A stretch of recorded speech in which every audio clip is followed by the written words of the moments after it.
know.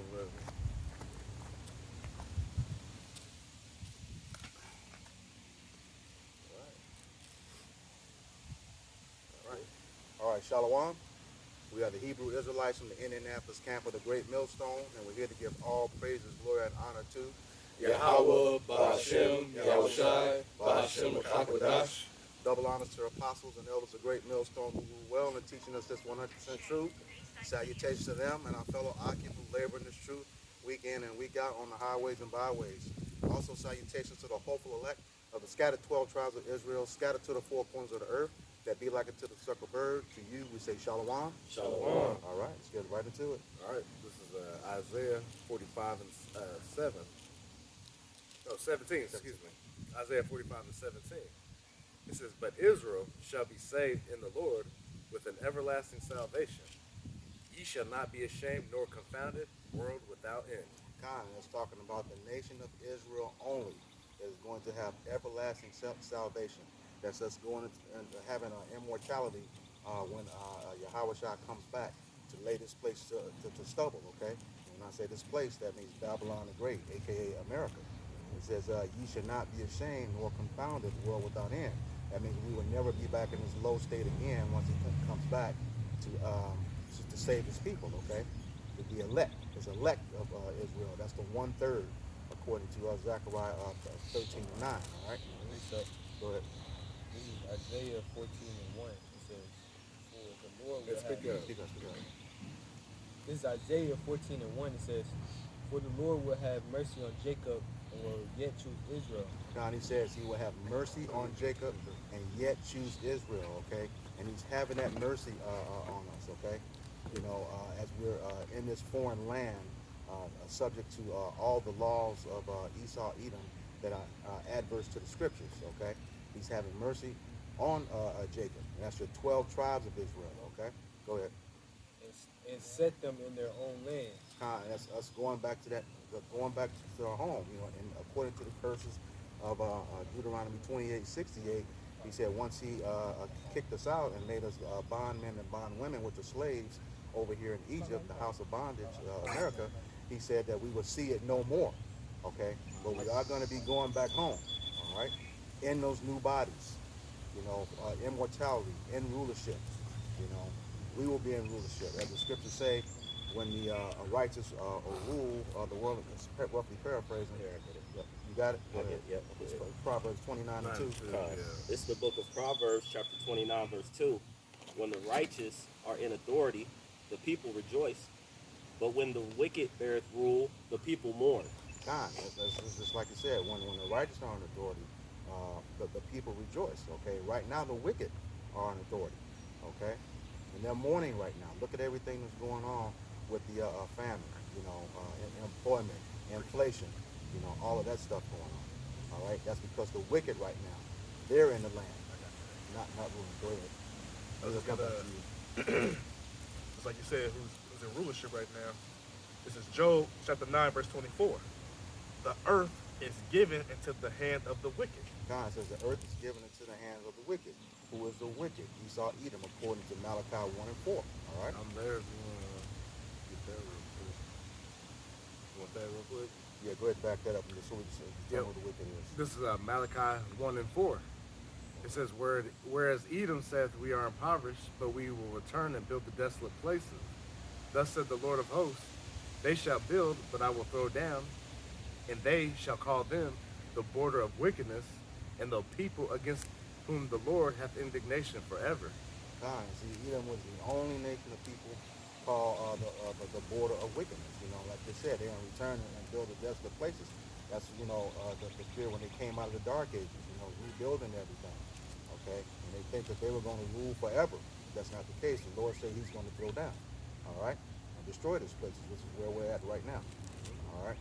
So like you said, that which will be, you know, called that Renaissance period, you know, for those who don't understand. So back in Job chapter 9, verse 24, this the earth is given into the hand of the wicked.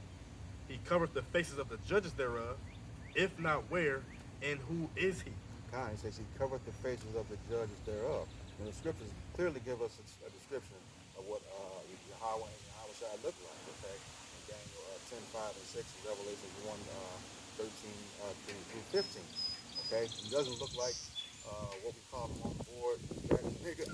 Yeah, nigga over there. Yeah, that nigga over there. He doesn't look like that, that stringy-haired trailer park that they call the one the world he calls Jesus, okay? He says he covered the faces of the judges thereof, so we know that that's the face that they use.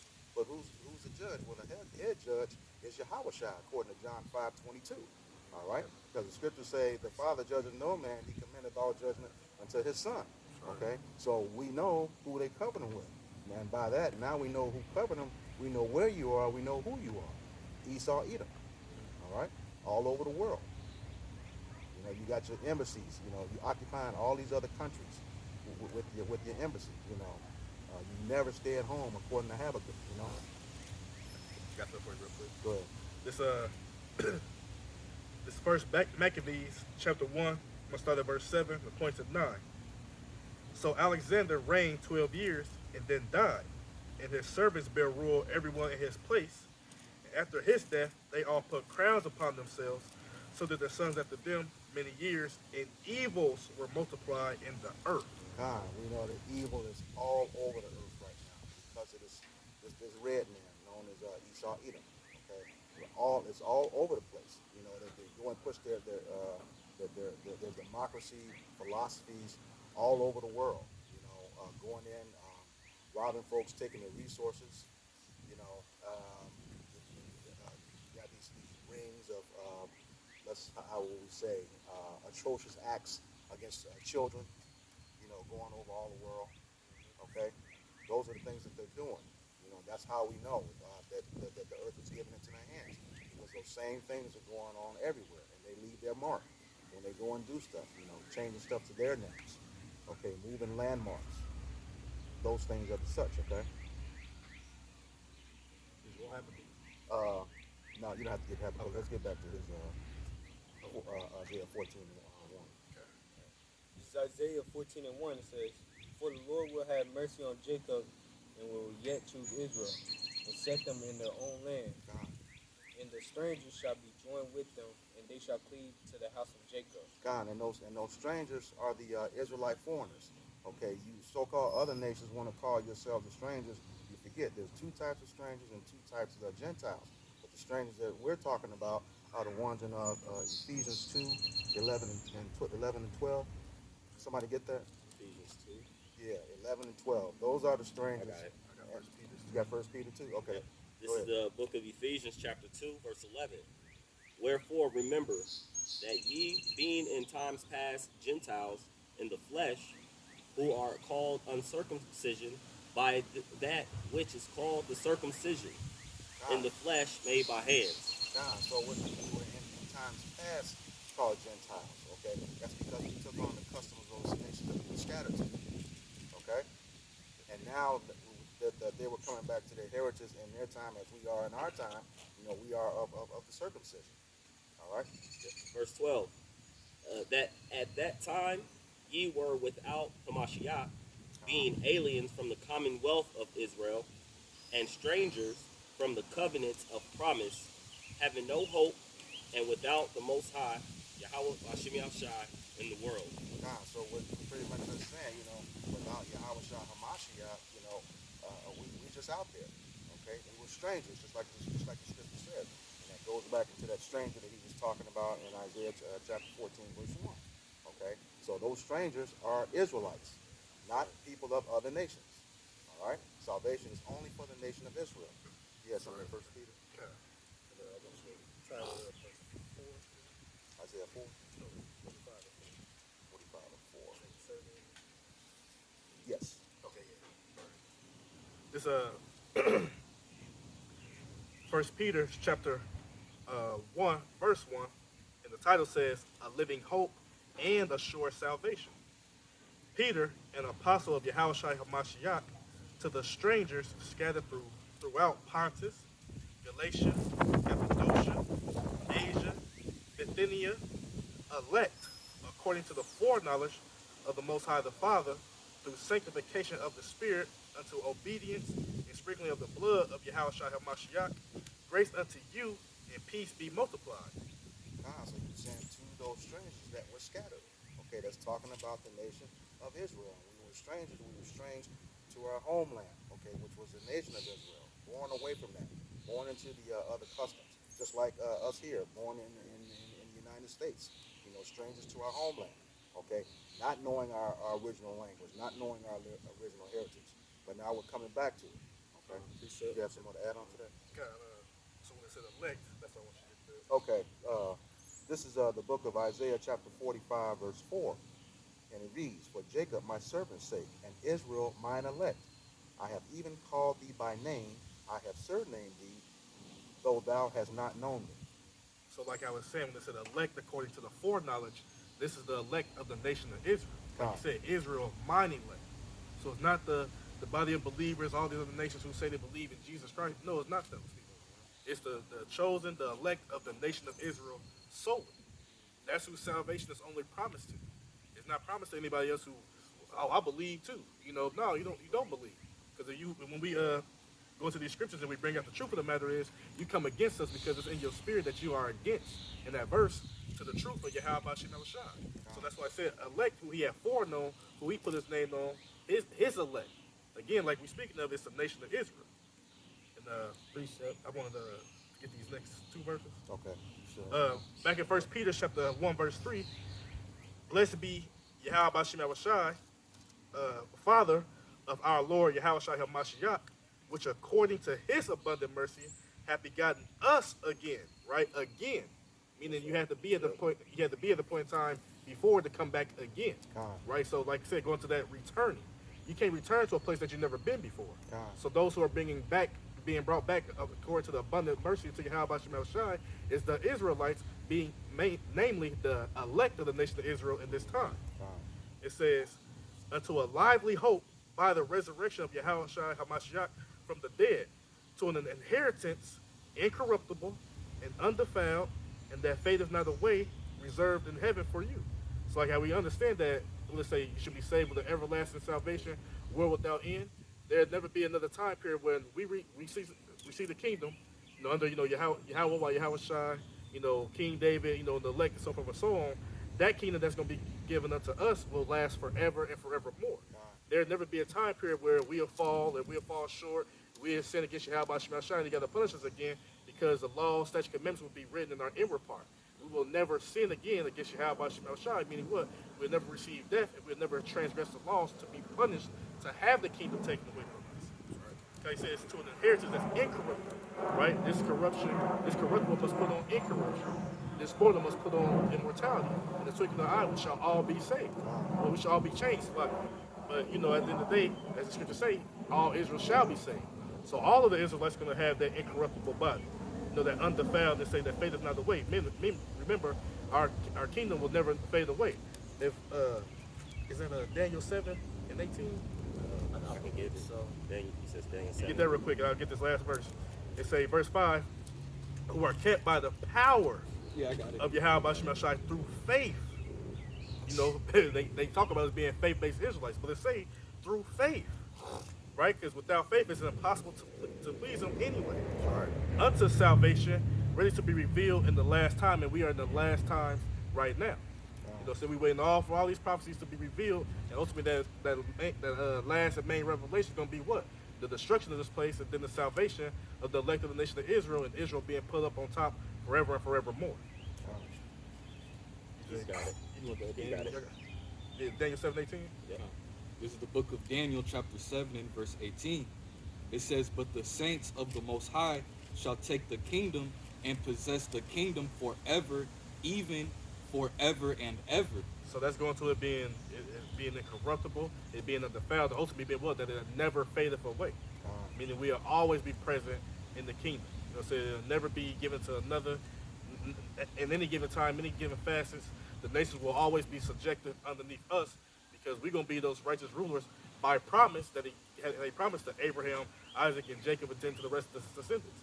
If that was the case, if there was any changes in that promise, that'll make Yahweh Shem Shai a liar. And we know that Yahweh Shem Shai is not a man that he should lie. You know what I'm saying? So the coming future, your future rulers, who you look at on the highways and byways or in these epistles, who you scoffing and mocking at, calling them this, calling us this, calling us that. Got the bad rolls, the towel rolls, whatever y'all want to call it. These the same people who you mocking and scoffing at. It's gonna be those rulers that's gonna reign over you in righteousness forever and forevermore. Just when he mentioned in that Daniel, it says the saints of the Lord, right? Yep. So this is the book of Psalms, chapter 148 and verse 14. It says, he also exalted the horn of his people. That horn is that power, you know? Okay? Yep.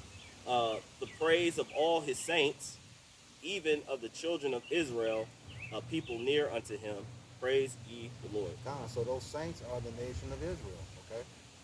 Not some, what was her name? Golly, Mother Teresa. Yeah, people getting all these sainthoods and stuff like that. No, the saints are the nation of Israel. Right. Nobody else, okay? Same thing with that whole Christian thing. You know, the original Christians are Israelites, okay? I got one more thing. One more thing? Okay. In that Daniel, chapter 7, verse 27, it say, and the kingdom and dominion and the greatness of the kingdom under the whole heaven shall be given to the people of the saints, Right. right, of the Most High, whose kingdom is an everlasting kingdom, and all dominions shall serve and obey him. So that's pretty much straightforward. Telling you who those saints are, who this everlasting kingdom is for, and who everlasting salvation is for. It's only for the nation of Israel, no other nation. All right? Quick one, real quick. Okay. All right, this is Malachi 3 and 6. It says, for I am the Lord, I change not. Therefore, ye sons of Jacob are not consumed. God, he says, he is the Lord, he changes not. Okay, and I think there's a precept in Hebrews 13 and 8 that said the same thing about the Son. Okay, he said he's the Lord, he changes not. Okay, so you people who are just, you know, try to throw out that excuse that we rejected him. You know, he even says in the scriptures, he has not cast his people away. Okay, he has not cast us away. Now he hid his face from us for a time because we transgressed against him. But he said he's going to call us back, have mercy on us, and give us that everlasting salvation.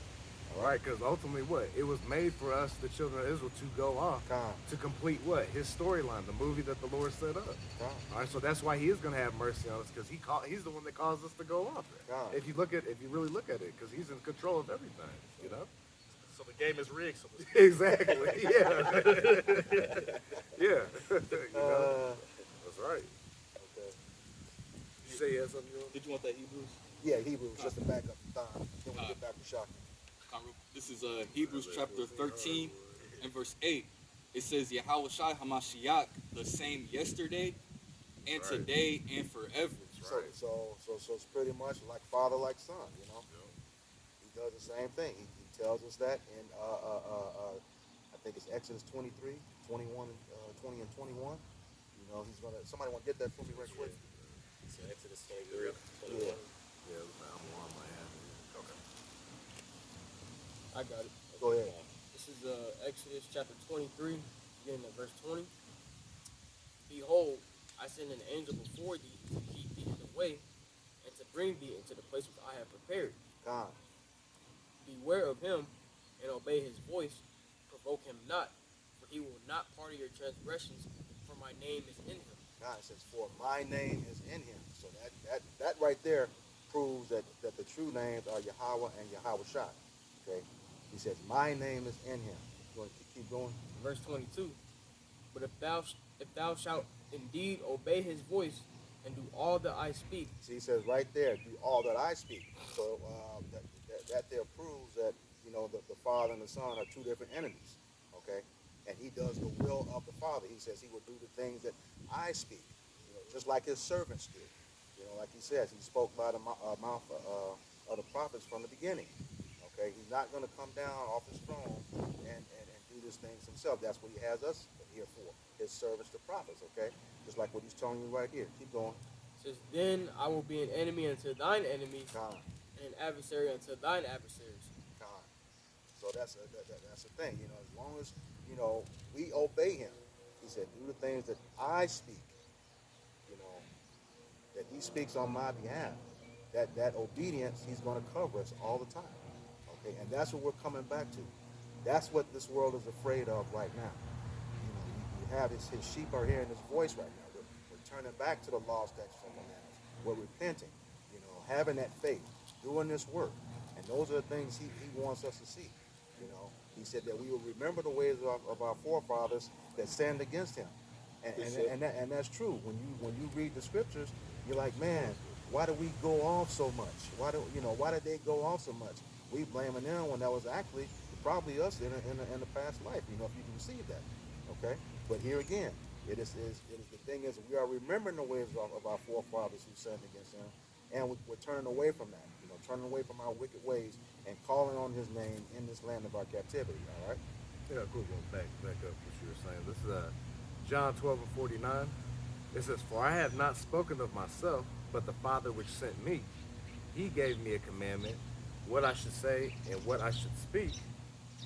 And I know that his commandment is life everlasting. Whatsoever I speak, therefore, even as the Father said unto me, so I speak." God, so here again, that's the Father and the Son in agreement. So when he says the Father and I are one, that's what that means. That doesn't mean that they're the same person.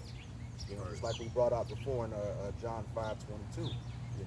The Father judges no man, he commendeth all judgment to the Son. So why is he going to give it to the Son to only give it back to himself if it's one person? That makes no sense. All right?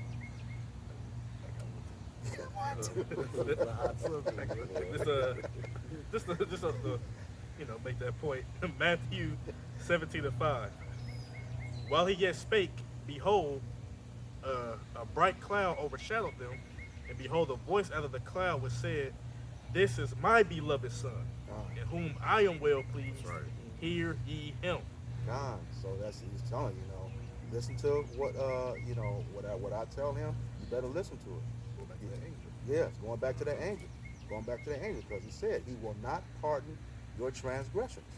Okay? Who has the power to pardon? A judge. Okay? And just what he brought out earlier, he covered the faces of the judges thereof. We told you who the head judge is right now. So that's the thing. He is the judge of all things. Revelations 19:11, it says he comes back to bring judgment and war. Okay? And it's going to be in his hands. So, everything goes back to Yahweh Shai Mashiach. He is that mediator, All right? Okay, Shaq. Isaiah 14. Isaiah 14:2, it says, "And the people shall take them and bring them to their place, and the house of Israel shall possess them in the land of the Lord for servants and handmaids." So that's all you other nations who ever put your hands on us, going into slavery as bondmen and bondwomen. You're going to be servants. I know that one you like to bring out the Maccabees all the time. Go ahead. Anybody who touched us. I got you. Yeah, I had Jeremiah. Jeremiah, okay, that's fine. Did you want to finish that, and then I'll get it? Go ahead. It says, "Whose captives they were, and they shall rule over their oppressors." So whose captives they were. So everyone that we were under captivity under are going to be under captivity of us. Okay. Yeah. You are going to be our servants. This is long overdue. And we sign and crying every day because we're tired of this stuff. Getting up and just being vexed by this world. Okay. It's like you can almost taste the salvation that's near. You can see everything that's on the table, and you got a lot of people out here, mainly Jake, who don't know what the hell's going on. Okay. I got Jeremiah. I got that what you said. It's Jeremiah chapter 30 verse 16. "Therefore all they that devour thee shall be devoured, and all thy adversaries, every one of them." God, like he said, all thee that devoured us shall be devoured. That ties into that one of my favorite scriptures, Colossians 3:25. He that doeth wrong shall receive the wrong for what he has done. There's no respect of persons. Okay, so it's out there. You just can't, and especially you, Esau. You can't. How dare you expect to do all this dirt that you do, and expect to take part in the salvation just by repenting, which you can't repent. The Father said he put you by, and that's in 2 Ezra 3:16. Yeah, he put by Esau. Okay, when you look up that word put by it means reject. Okay, we know in Hebrews 12, 16 to 17, you were rejected. Okay, and I think the archaic definition of that is to lay aside or save. And by that, we know that he's laid you aside for the day of destruction. I think that's in Job 21 and 30. Okay, laid you aside. So, and that's because, just like the scripture says, you like to bring this one out, he is not in trouble like other men. That's right. He's not plagued like other men. That's right. All right, and that's why, you know, yeah, it looks good for you right now, but it's man, you know, our salvation means doom for you. You know, after you served your slavery, you know, for 1,000 years. Go ahead. Let's say every one of them. Jumping real quick to Maccabees. First Maccabees chapter 2 verse 10. Well, point to 10. I'm gonna start at verse 9. Her glorious vessels are carried away into captivity. Her infants are slain in the streets. Her young men with the sword of the enemies. Fine. That's what they're doing right now. You know, first of all, you have, you know, all of our vessels and stuff. And we know it's in the Vatican right now. Okay, all that stuff locked up that we had in our ancient temples. All right, go ahead. And then, you know, like I said, also us being the vessels of Yahweh Shem Shai. Like I said, so like you said, that's true. They got all of our possessions and stuff like that. But then also, we ultimately those vessels of Yahweh Shem Shai. God, those vessels of honor, just like you said. Yep. And it say, here's a point, verse 10. What nation hath not had a part in her kingdom and gotten of her spoils? What nation? And if it has to ask that question, that means all of y'all. Right. You know, all of y'all took part in our stuff, whether you were directly involved or not. Especially you, Esau, even in Egypt. You know, we weren't under your captivity, but you were slaying us as we were leaving out. Okay, old and young. Okay. That's right. Because like even like, you know, starting with the major nations that we know about, but then also you minor ones, because y'all still take part in them councils, those United Nations meetings and these summits and this and that, and y'all okay with it. Right. Y'all ain't, you know, we gonna receive aid and we gonna receive this, we gonna do that. Y'all, everybody all in favor, aye. So y'all don't bat an eye and no, that ain't right, that's wickedness. No, you pretty much go along to get along. Therefore, ain't none of y'all speaking about on behalf of us, on our part. No, y'all okay with it. As long as y'all can get what y'all can get from these bigger nations, man, y'all good. Y'all, you know, so ain't none of y'all, you know, sign the crime for us or what happened to us. So that's what I said, what nation? So ultimately, as a whole, all of y'all have pretty much taken part in our destruction, you know, in our spoils. And Hey, rather major or minor, guilty by association. Yep. Yeah, and they know who we are. Wasn't it just like 5 or 6 years ago that African leader was apologizing for what they did to us? I know what you're talking about. Yeah. He made a huge. They never called us the Israelites, but was sorry for selling us. Nah, man. You got that stuff coming to you too late now. Yep. Old Tyree. It say, they finish in Jeremiah 30 and 16. It say, therefore all they that devour thee shall be devoured, and all thine adversaries, every one of them, shall go into captivity. And they that spoil thee shall be a spoil, and all that prey upon thee will I give for a prey. God, so you know you're gonna be robbed and spoiled too, righteously. Okay, you're going into captivity righteously. Okay, we're not gonna do the heinous stuff that was done to us, like Esau Edom did to us. You know, that was just awful. And you see now all of that stuff is coming out what you did, and you know, outside of hanging us and burning us. You know, now these references are coming out that you were eating us as well too. All right, just a whole lot of dirt. You know, these man-made lakes that's going around here. Jake's whole living environment is under that water. You know, what was that Lake Lanier or one of them? Yeah, man, y'all did some heinous stuff. All right, yet you expect to take part in the kingdom? Hell no. Or they don't think they got to pay for it. Yeah. Right. You know, you don't commit all this evil and savagery and wickedness and diabolical acts and think there's no price to pay for it.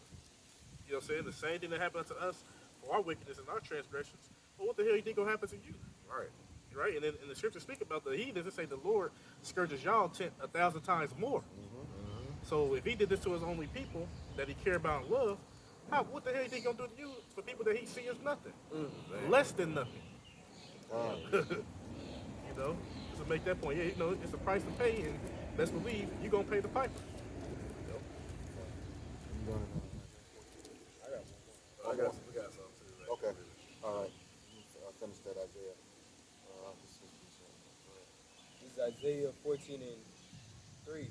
It says, "And it shall come to pass in that day, the Lord shall give thee rest from thy sorrow, and from thy fear, and from the hard bondage wherein."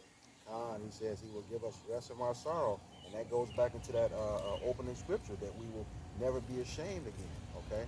He's going to give us rest. We will never, have to be submitted to this wickedness again. At that point, that's where we'll have the new law, these new bodies, all of that within us, okay?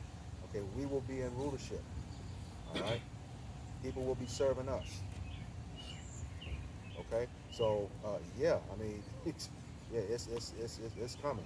It is coming. We can see with all the signs. Chariot sightings.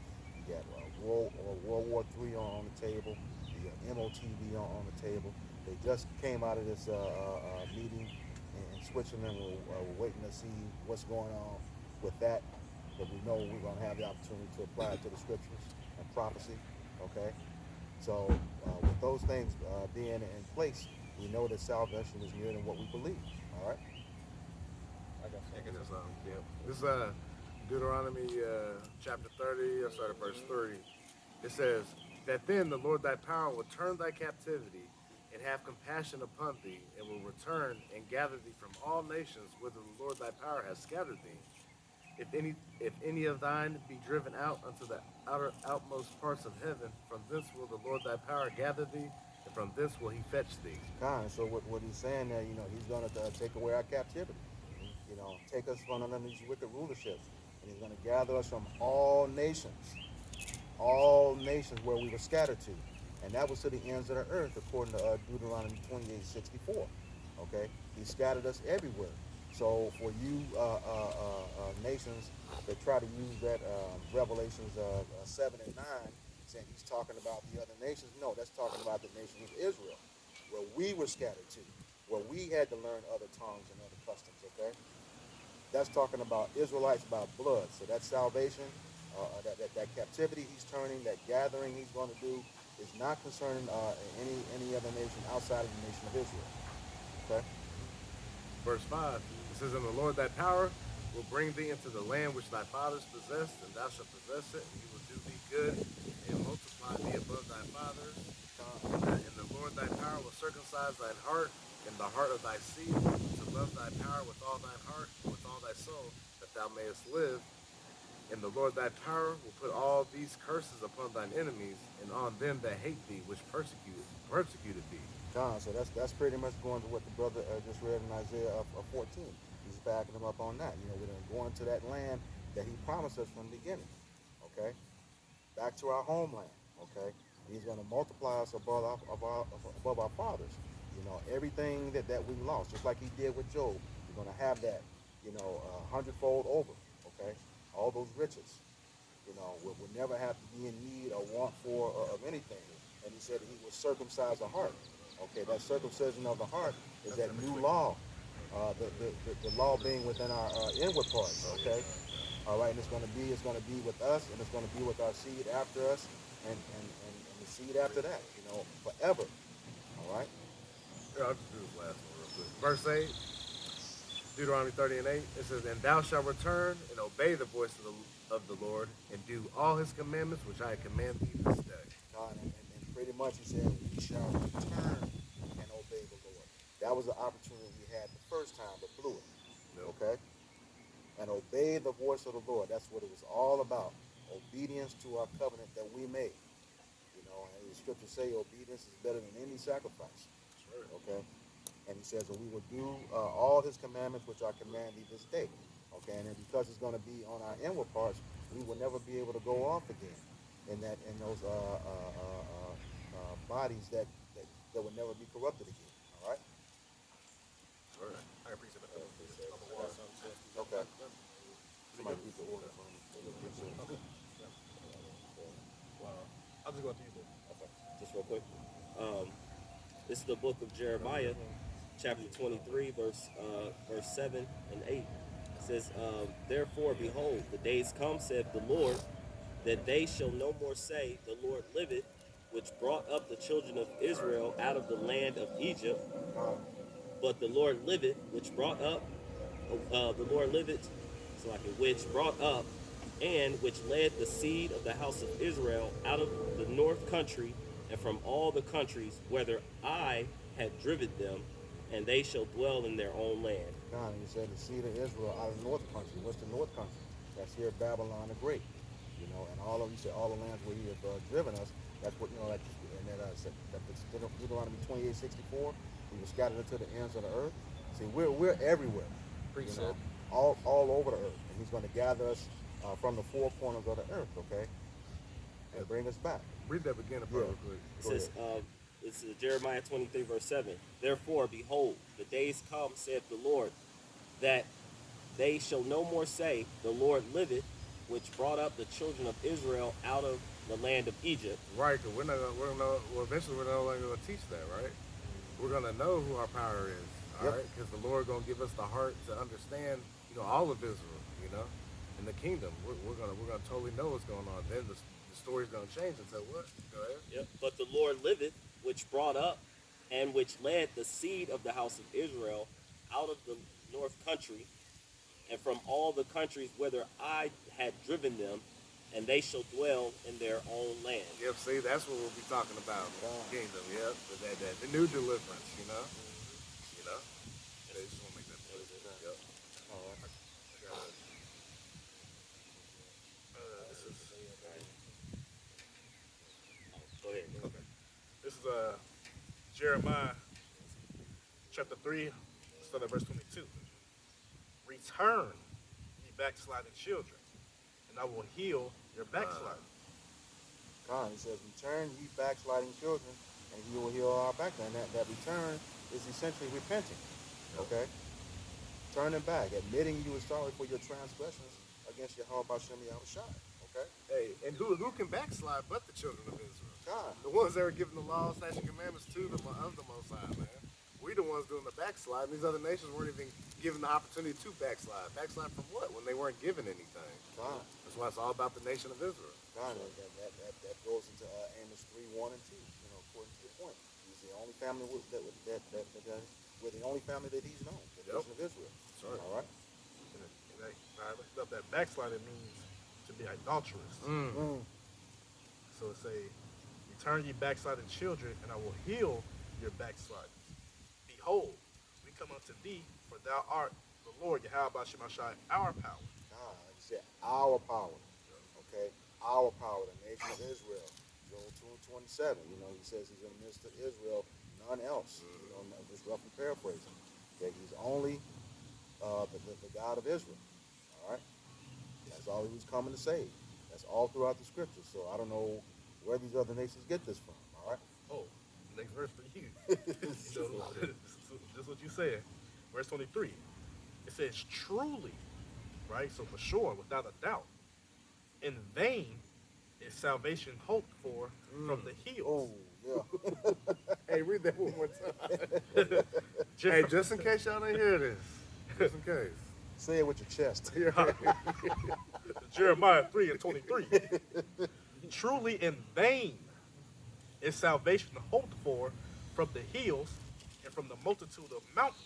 God, and those hills and mountains is those representative of those other nations, okay? Right? Go ahead. Your small governments, Yep. you know, your Any major government, governments, like yep. we spoke about earlier, you know, in regards to who has a part in our kingdom. Yep. Whether you be a major government, major, nation, or you be a minor, it don't matter. They say in vain, and that term vain goes with without value, emptiness, worthlessness.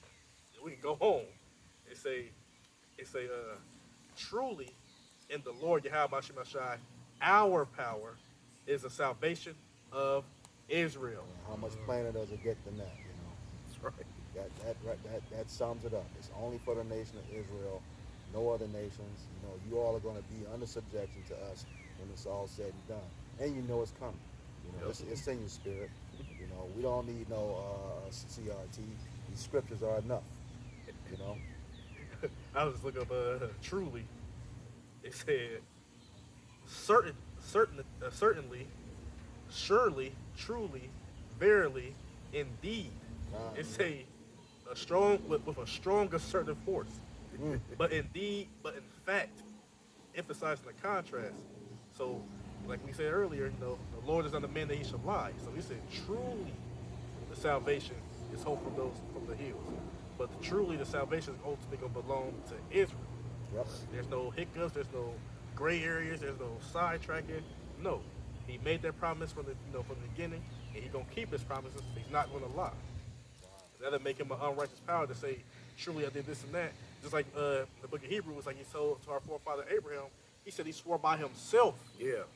He said, "Lord, so I put it on me that I would keep these promises." Right. So, hey, that's all we need. We just gotta endure. The ultimate Lord will we endure to the end to receive that promise, to receive that inheritance, right? Ultimately, we know that all Israel shall be saved, so all Israel will. But we want to be, we want to make it be those first round draft picks. We want to make it on the first go around, right? Right. We want to be a part of that governing body of the nation of Israel forever and forevermore. If I may add, just wanted to back up right quick. You had mentioned that if he did that, it would show unrighteousness in him. Okay, this is the book of Psalms, chapter 92, verse 15, and it reads, "To show that Yahweh is upright, He is my rock, and there is no unrighteousness in Him." All right, so there's no unrighteousness in our power, Yahweh Bashem Yahweh Shai. All right, just back the brother up. That's right. That's right. All right. You got something you want to do? Okay. Oh, we had a shot here. I'm a one. Go ahead, yeah. This is Isaiah 11:10. It says, "And in that day there shall be a root of Jesse, which shall stand for an ensign of the people. To it shall the Gentiles seek, and his rest shall be glorious." God, he says there should be a root of Jesse, okay? And that root of Jesse is talking about Yahweh Shai Mashiach, okay? Which will stand for an ensign of the people. Somebody get that word ensign?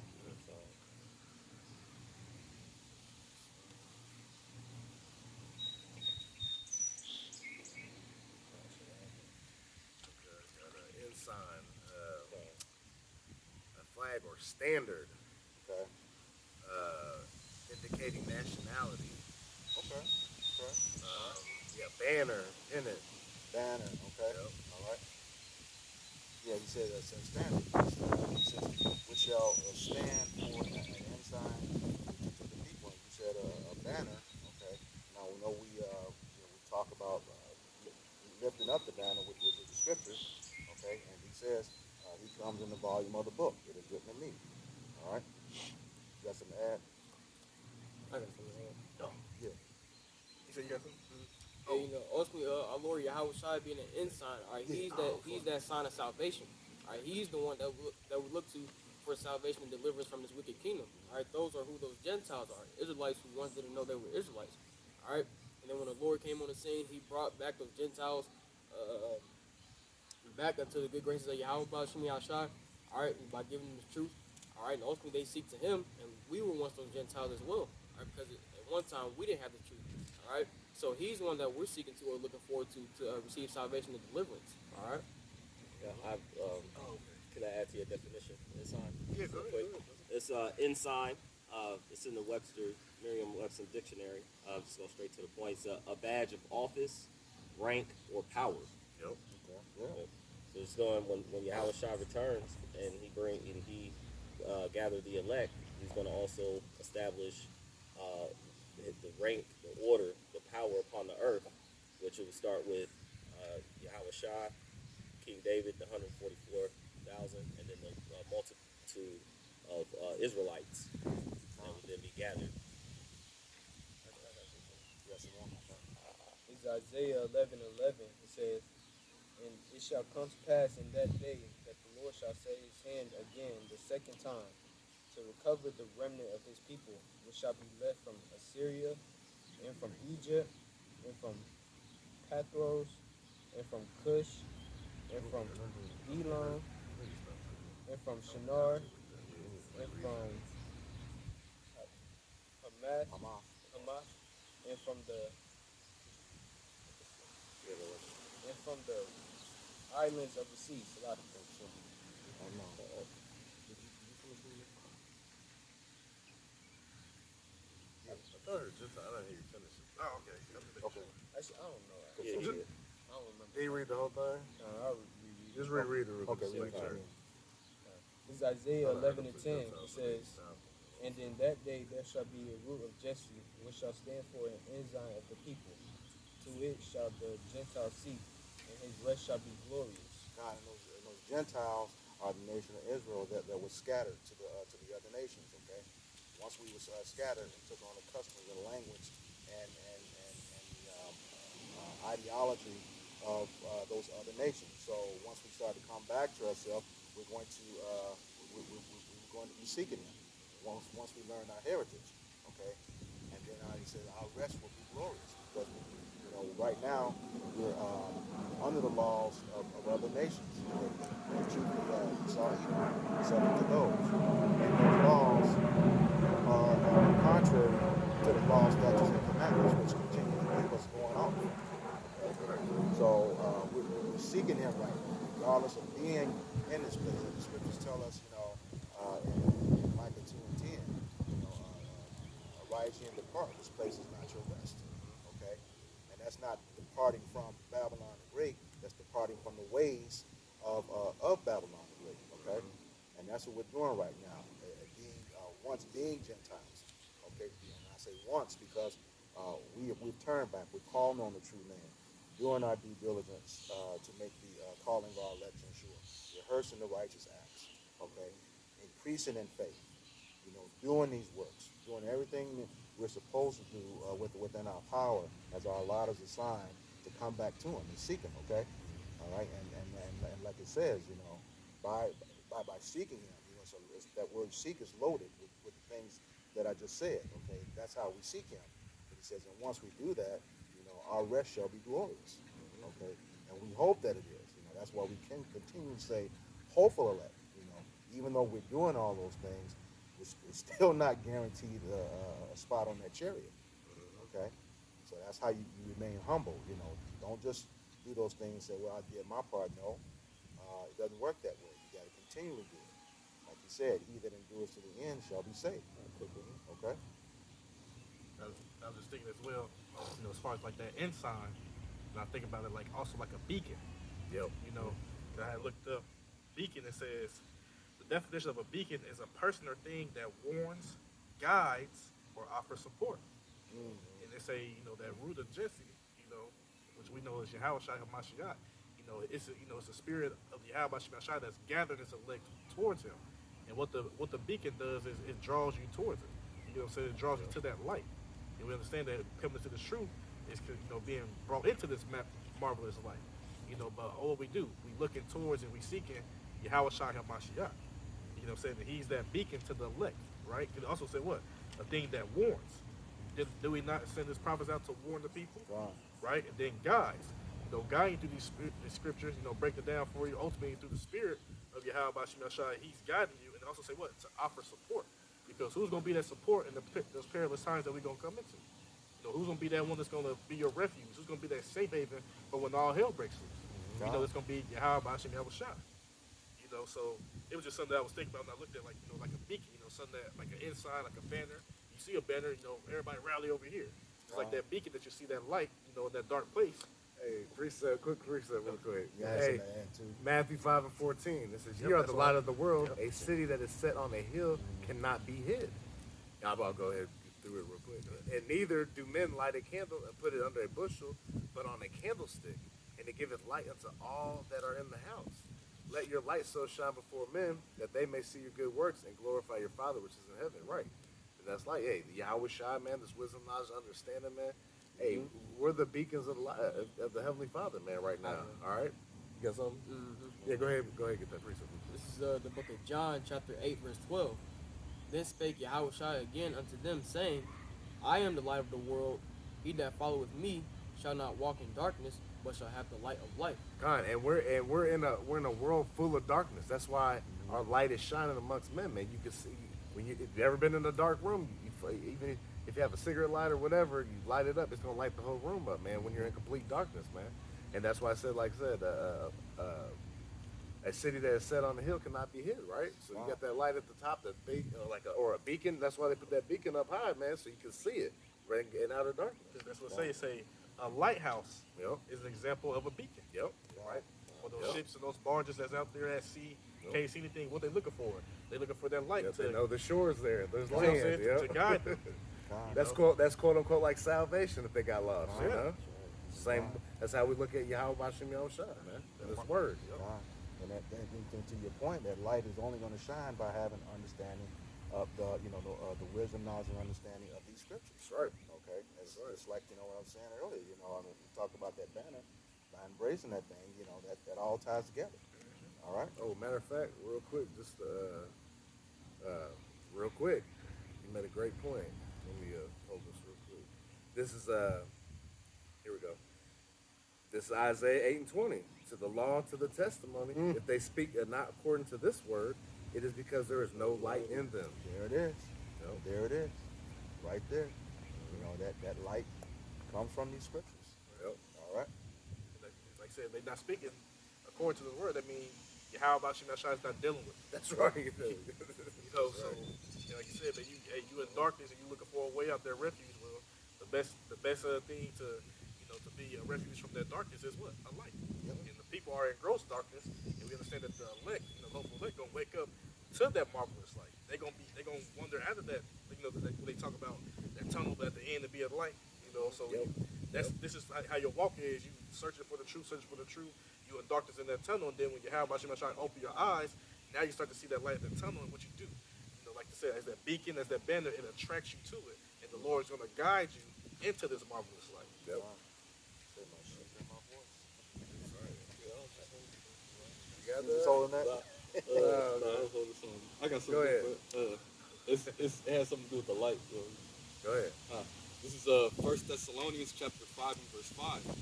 Ye are the children of light and the children of the day. We are not of the night nor of darkness. Go ahead. Yeah, so, us having this wisdom, knowledge, and understanding of Yahweh Ba'ashim Yahushai, all right, us wholeheartedly believing in these scriptures, all right, we're walking in the light of Yahweh Shai. All right, a lot of these Christian churches, all right, they don't have the understanding of the scriptures, so, they're pretty much walking in the darkness of what Esau Edom has set up in his society. All right, but we're not but through the grace and mercy of Yahweh Shai, all right, he had brought us out of darkness, all right, of the philosophies and the ways and the customs of this hell, all right, called America, all right, and we walk in the understanding of the wisdom, knowledge, and understanding of Yahweh Shai, all right, Yahweh Ba'ashim Yahushai. He says we are not of the night nor of darkness, all right. So we're not in the confusion of this world, all right, because this world is just involved in gross darkness, all right, not knowing really true wisdom, all right, because the only true wisdom that you're really going to receive is the knowledge, wisdom, and understanding of Yahweh Ba'ashim Yahushai. Right. Yep, just like we just read in Isaiah 8:20, man. Hey, you ain't coming out of this world, there's no light in you. We're to speak of the oracles of the Most High, right? So what do people want to do at night? Sleep. Yep. So when Yep. you sleep, you are unaware to what's going on. Then spiritually, these people are spiritually asleep. They have no clue as far as what's going on, right? Unless the Lord draw their spirit into the light, so they become the children of the light. But if you're not gonna be, the Lord don't draw you into that, you will be the people of the night, and then what? You will get caught up in all the things that's gonna come to pass. Ultimately, if you be a 2/3, or even these heathen nations, especially over here in Babylon the Great, you're gonna be destroyed. Cause is it in the same chapter? Or Yeah, we don't if you sleep read as up- do others. We don't sleep as do others.